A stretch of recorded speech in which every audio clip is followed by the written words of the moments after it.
Winter is a time of silence when the snow covers the city with a soft blanket, and the trees in the park resemble frozen ghosts. My friends Jake, Alex, and Emily, and I loved walking in the city park on cold winter evenings. But that night, everything went differently than usual. The snow crunched underfoot, and our breaths turned into clouds of steam in the frosty air. Jake was joking as always, trying to lift our spirits, but Emily seemed to lose energy. She lagged behind us, constantly glancing back. Alex was the first to notice. "What's up with you?" he asked, nodding in her direction. "I feel like someone's following us," she whispered. Jake laughed. "Oh sure, it's the killer snowman chasing us, probably with a carrot nose too." But then we all heard it. A rustling in the bushes. It sounded like something big and heavy cautiously stepping on the snow, trying not to reveal itself. We stopped, and our hearts pounded wildly. The park was silent as a grave. Only that sound, the creak of snow, broke the silence. Maybe it's a dog," Alex suggested, but his voice betrayed uncertainty, and then we saw it. First, just the eyes, yellow, like lanterns, they glowed through the snow-laden branches. Then, a silhouette. It was something large, taller than any of us, covered in thick black fur. It slowly approached, and we froze, paralyzed with fear.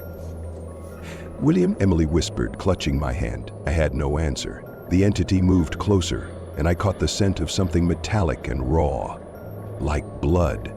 The smell made me shudder. Jake, who had seemed the bravest until that moment, suddenly shouted, "Run!" and we ran. Snow flew from under our feet as the monster gave chase. Its heavy steps echoed in the cold air. It wasn't just a sound. It was a threat that followed us every second. We didn't know where to run, just bolted forward, farther away from the yellow eyes and that repulsive smell. My heart felt like it was about to explode. Emily was crying, Jake was yelling something, but I couldn't hear the words. I thought only about escaping. We stopped only when we ran out of the park onto a brightly lit street. People passed by, paying no attention to us. It seemed we had left the monster behind. But even in the safety of city lights, I couldn't forget that gaze. The next day, we all tried to find an explanation. Maybe it was a bear someone had illegally kept, which had escaped. But bears didn't live in our region.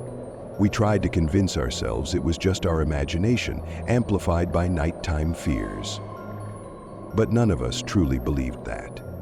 A few days later, while sitting in my room, Alex brought up the topic again. What if it's not an animal? What if it's something else? Emily, who had been silent until then, looked up.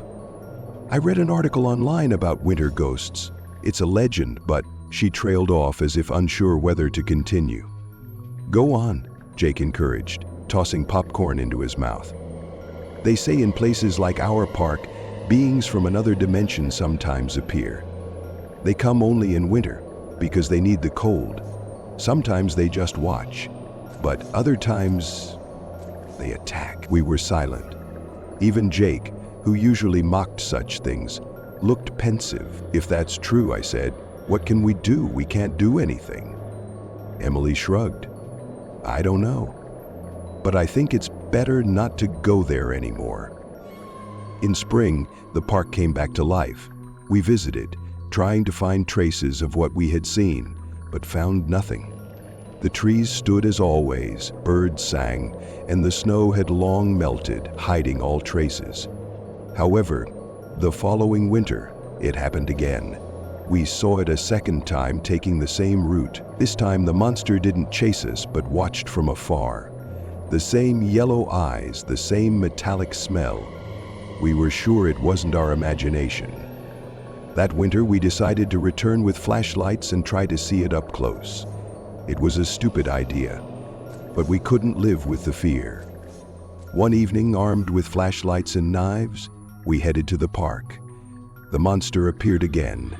This time, closer than before. We shone our flashlights at it and saw it was something between an animal and a human. with hands resembling paws and long claws. It froze as if deliberating whether to attack. Alex stepped back, but Jake whispered, "Don't move." We stood still. Time seemed to stop, and suddenly the creature turned and vanished into the darkness.